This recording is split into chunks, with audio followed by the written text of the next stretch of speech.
Hello दोस्तों, आ गया हूँ आपके अपने चैनल ट्रिक्स 92 पर। आज मैं आपको इसमें लोकसभा के बारे में संपूर्ण बताने वाला हूँ। यह संसद का एक भाग होता है जिसे हम निचला सदन भी कहते हैं। देखते हैं लोकसभा के बारे में। और अभी तक आपने मेरे चैनल ट्रिक्स 92 को सब्सक्राइब नहीं किया है तो प्लीज़ सभी लोग पहले इसको एक बार सब्सक्राइब कर दीजिए, फिर इसके बाद इस वीडियो को आगे देखिए। तो बात करते हैं लोकसभा के बारे में। ठीक, तो भारतीय संविधान में लोकसभा का वर्णन अनुच्छेद 81 में किया गया है। किस में किया गया है? 81 में किया गया है। लोकसभा को निम्न सदन, अस्थायी सदन तथा लोकप्रिय सदन तथा जनता का सदन यानी हाउस ऑफ द पीपल आदि नामों से जाना जाता है। यह नाम भूलना नहीं है, बहुत सारे नाम से जाना जाता है। अस्थायी, निम्न, प्रिय लोक सदन तथा जनता का सदन भी नाम से जाना जाता है। ठीक, अब इसके बात करते हैं आगे अपने संरचना के बारे में। इसकी संरचना कैसी है? तो ठीक, आगे देखते हैं अपने संरचना के बारे में। और लोकसभा में अधिकतम सीटों की संख्या कितनी हो सकती है? तो लोकसभा में अधिकतम सीटों की संख्या 550 प्लस 2 यानी कि 552 हो सकती है। दो कौन होते हैं वो आगे पता चल जाएगा। दो होते एंग्लो इंडियन। ठीक, तो 552 को हम किस प्रकार बांट सकते हैं? 552 को हम दो प्रकार तरीके से बांट सकते हैं। ठीक, तो पहला कर लेते हैं इसमें 550 यानी जनता द्वारा प्रत्यक्ष रूप से चुनकर। ठीक है, कैसे? जनता के द्वारा चुनकर बनाए जाते हैं यहाँ पे सदस्य। और दो सदस्य आंग्ल भारतीय राष्ट्रपति द्वारा मनोनीत अनुच्छेद 331 और 330 में इसका वर्णन किया गया है। ठीक, अब इसके भी दो भाग हो जाते हैं। किसके? जो हमने 550 सदस्यों को चुना है, इसके भी दो भाग हो जाते हैं। कौन से हो जाते हैं उसको देखते हैं। इसमें हो जाते हैं 530 और प्लस 13, मतलब ये कौन से आए? यानी 530 सदस्य तो राज्य से चुने जाते हैं। 530 सदस्य कहाँ से? राज्य से। और तथा 20 सदस्य कौन से? 20 सदस्य किससे चुने जाते हैं? जो हमारे लेजिस्लेटिव काउंसिल होते हैं, जो हमारे केंद्र शासित प्रदेश होते हैं, उनसे चुने जाते हैं। ठीक, कितने सदस्य? 20 सदस्य। लेकिन अब क्या 20 सदस्य चुने गए वहां से? नहीं, तो वहां से मात्र 13 चुने गए इस बार। और 530, तो 530 प्लस 13 यानी होते हैं 543। प्रेजेंट टाइम की बता रहा हूँ, वो भविष्य के थे टोटल। यानी कितने हो सकते हैं? लगभग अधिकतम 552, लेकिन अभी कितने हैं? 543 ये हैं अपने। और दो कौन है? एंग्लो इंडियन है। दो कौन है? Anglo Indian. टोटल कितने हो जाते हैं? टोटल वर्तमान में है अभी 545 सदस्य। तो ये भूलना नहीं है, डाटा हर बार पूछा जाता है किसी न किसी एग्जाम में। तो इसको और आगे देखते एक बार अच्छे से देख लेना कि टोटल होते हैं 530 सदस्य। कितने सदस्य? 530 सदस्य होते हैं टोटल। 530 सदस्यों में राज्य से चुने गए 530 सदस्य, और 550 में 530 सदस्य राज्य से चुने गए और 20 चुने गए हैं केंद्र शासित प्रदेश से। लेकिन वर्तमान में 530 तो राज्य से चुने गए हैं, लेकिन मात्र 13 सदस्य ही अपने केंद्र शासित प्रदेश से चुने गए हैं। टोटल होते हैं 543। दो होते हैं एंग्लो इंडियन। ठीक, दो होते हैं एंग्लो इंडियन। और वर्तमान में कितने हो गए टोटल मिला के? वर्तमान में होते हैं 545, यानी कि 545। भूलना नहीं इस डाटे को। ठीक है, आगे देखते हैं आगे। लोकसभा में सदस्यों का चयन। लोकसभा में सदस्यों का चयन तो प्रत्यक्ष रूप से होता है। प्रत्यक्ष रूप से कैसे? वोट के द्वारा होता है, वोटिंग के द्वारा होता है। सार्वभौमिक मताधिकार के द्वारा होता है। 18 वर्ष तक के जो इसके ऊपर के हैं वही इसमें चुनाव में भाग लेते हैं, वही इसमें वोट डाल सकते हैं। यानी first past the post system, पहले आओ सब ले जाओ। इसका मतलब क्या होता है? First past of the post system, पहले आओ सब ले जाओ। ठीक, आगे बात करते हैं योग्यताओं के बारे में कि लोकसभा में क्या क्या योग्यता होनी चाहिए। तो सबसे पहले भारत का नागरिक हो। सही बात है, भारत का नागरिक तो होना ही चाहिए। अगर किसी विदेशी को बना दिया जाएगा तो अपने देश के लिए चला जाएगा जीत कर यहाँ से।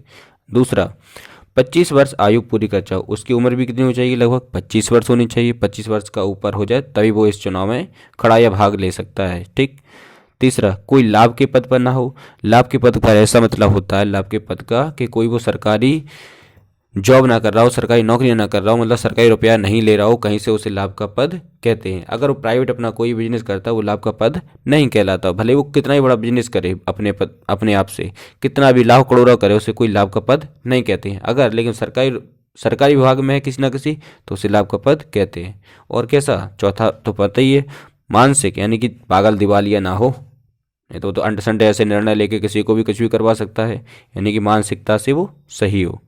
अगला देखते हैं कार्यकाल के बारे में। किसके बारे में, कार्यकाल। तो कार्यकाल देख लो भैया एक बार इसका। आमतौर पर 5 वर्ष का होता है कार्यकाल। कितने वर्ष का होता है, 5 वर्ष का होता है। कितने वर्ष का होता है, 5 वर्ष का होता है। यदि सरकार में जाकर बहुमत खो देती है, यदि सरकार जाकर बहुमत खो देती है तो पहले भी विघटित किया जा सकता है। मतलब कि क्या, अब सरकार बहुमत कैसे खो देगी, अगर उसके अभी वर्तमान में 545 सदस्य हैं और विपक्ष ने अपनी बात को रख दिया लोकसभा अध्यक्ष के सामने कि साहब इनके पास पूरे 545 सदस्य नहीं है, यह सरकार कैसे चला रहे हैं, तो वहीं पे इस सरकार को क्या, विघटित कर दिया जाता है। इसको कहते हैं बहुमत को खो देना, बहुमत को खो देना। अभी ऐसे वर्तमान टाइम में मोदी जी प्रधानमंत्री हैं, इनके पास का पूरे 545 सदस्य हैं, मान के चल लो, ठीक है, कितने, 545, और विपक्ष का नेता कह दे कि लोकसभा साहब इनके पास तो पूरे 545 सदस्य ही नहीं है, जी सरकार कैसे बना सकते हैं। जब नहीं है तो फिर इन पे क्या हो जाता है, इनकी सरकार को विघटित कर दिया जाता है, यानी कि दोबारा चुनाव होते हैं। फिर अनुच्छेद देखते हैं 85, राष्ट्रपति। अनुच्छेद 85 में क्या है, राष्ट्रपति कहने पर, राष्ट्रपति के कहने पर यह क्या हो जाता है, विघटित कर दिया जाता है। अगला देखते हैं आपातकाल। अगला क्या देखते हैं, आपातकाल। इसको यहाँ पे थोड़ा मिस्टेक हो गया, इसको छोड़ो, आपातकाल देखते हैं। अनुच्छेद, आपातकाल का वर्णन अनुच्छेद 352 में है। किसमें, अनुच्छेद 352 में है। राष्ट्रीय आपातकाल क्या होता है, यह 352 में बताया गया है। अनुच्छेद 82 का 2 वाला क्लॉज लोकसभा का कार्यकाल को बताता है इसमें भी, ठीक है। अगला देखते हैं राष्ट्रपति शासन। राष्ट्रपति शासन कितने में होता है, 356 में है राष्ट्रपति शासन, यानी 356 में। और अगर ऐसा हो जाता है तो 1 वर्ष के लिए बढ़ाया भी जा सकता है कार्यकाल, नहीं तो बाद में कोई 5 वर्ष का होता है 6 वर्ष का कैसे कर दिया, तो कर सकते हैं ऐसे विषम परिस्थितियों में, ठीक। अगला देखते हैं वित्तीय आपात कितने का होता है, 360, वित्तीय आपात 360, यानी फाइनेंशियल। अब आगे देखते हैं कुछ इसके इम्पोर्टेंट पॉइंट। सॉरी, 42वां संविधान संशोधन 1976 में इंदिरा गांधी जी के समय हुआ था। 42वां संविधान संशोधन, इसमें क्या हुआ था, 5 वर्ष से 6 वर्ष कर दिया गया था, 5 वर्ष से 6 वर्ष कर दिया गया था। अगला देखते हैं 44वां संविधान संशोधन 1978 में हुआ था मोरारजी देसाई के समय, ये भी 6 वर्ष से 5 वर्ष हो गए थे, ठीक है। अगला देखते हैं कोरम, यानी 1/10 भाग गणपूर्ति जरूरी है। इसमें भी कितनी है, 1/10 भाग गणपूर्ति जरूरी है। यानी इसको कैसे निकालते हैं तो इसका भी देख लेते हैं। निकालने का ढंग है 545 का 1/10 जब निकालते हैं तो 54.5, लगभग 55 सदस्य लोकसभा में, जब लोकसभा के कहेंगे तभी वो काम हो सकता है। और राज्यसभा में कितने होते हैं, 245, तो 245 का मतलब 1/10, यानी 25 सदस्य राज्यसभा से कहेंगे जब वो काम कोई पूरा हो सकता है, ठीक। अगला देखते हैं लोकसभा के अध्यक्ष एवं लोकसभा के अध्यक्ष और उपाध्यक्ष के बारे में देखते हैं एक बार। इनका चयन लोकसभा के सदस्यों के द्वारा ही होता है। अगला, अध्यक्ष बैठक का संचालन करता है। अनुच्छेद 93 से लेकर 97 तक इसका वर्णन किया गया है। शक्तियां,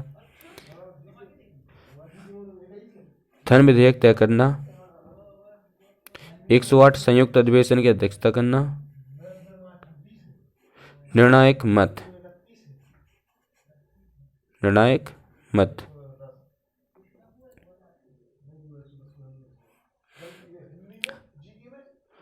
हटाना, कैसे हटा सकते हैं तो लोकसभा के अध्यक्ष को, कैसे, लोकसभा के उपाध्यक्ष को इसका वो दे दिया जाता है अधिकार। लोकसभा अध्यक्ष किसको देता है, लोकसभा उपाध्यक्ष को इसका अध्यक्ष देता है, त्याग पत्र देता है अपना जी, ठीक। आगे देखते हैं लोकसभा के सभी सदस्य प्रस्ताव पास करके दोनों को हटाते हैं, ठीक। लोकसभा में आरक्षण संबंधित प्रावधान, अनुच्छेद 330 से अनुसूचित जाति 84 में दिया गया है, अनुसूचित जनजाति 47 में इसका वर्णन किया गया है, ठीक। प्रारंभ में 10 वर्षों के लिए था। कितने वर्षों के लिए था? 10 वर्षों के लिए था। यहीं पे देखते हैं अनुच्छेद 330। अनुच्छेद 331 दो आंग्लीय भारतीय राष्ट्रपति के द्वारा मनोनीत होते हैं। ठीक। लोकसभा में विशेष क्या है? मंत्रिपरिषद यानी सरकार के प्रति उत्तरदायी है, क्योंकि लोकसभा प्रत्यक्ष रूप से जनता का सदन है। कैसा सदन है? लोकसभा जनता का सदन है, क्योंकि यहीं से अपने प्रधानमंत्री जी को चुना जाता है वोटिंग के माध्यम से। अगला, सरकार बनने के लिए सदैव लोकसभा में ही बहुमत प्राप्त करना होता है। ये नहीं कि किसी भी राज्यसभा से आ गया वहाँ से लोकसभा कहते हैं कि वहाँ पे तो हमें बहुमत प्राप्त है, यहाँ पे नहीं है। तो जिस सदन में है उसी का क्या बहुमत प्राप्त होना जरूरी है। आगे देखते हैं अनुच्छेद 110 धन विधेयक को बताता है। अनुच्छेद 108 संयुक्त अधिवेशन को बुला सकता है राष्ट्रपति 108 का प्रयोग करके। अविश्वास प्रस्ताव लोकसभा में लाया जाता है।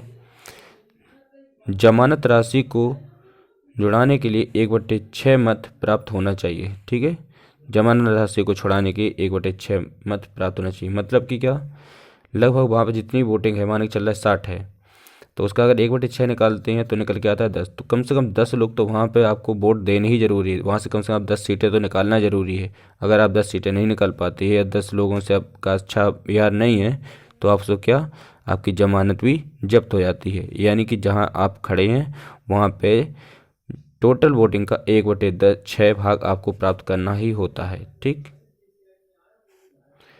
तो अगर वीडियो यह अच्छा लगा है लोकसभा से संबंधित, तो इस वीडियो को आप प्लीज़ एक बार ज़रूर लाइक कीजिए और आपके अपने चैनल को आगे बढ़ाइए तथा सब्सक्राइब नहीं किया है सभी लोगों भाइयों ने तो वो इसको सब्सक्राइब भी कर सकते हैं। अगर वीडियो अच्छा लगा है तो प्लीज़ इसको सब्सक्राइब, लाइक, शेयर ज़रूर करना। Thank you. जय हिंद।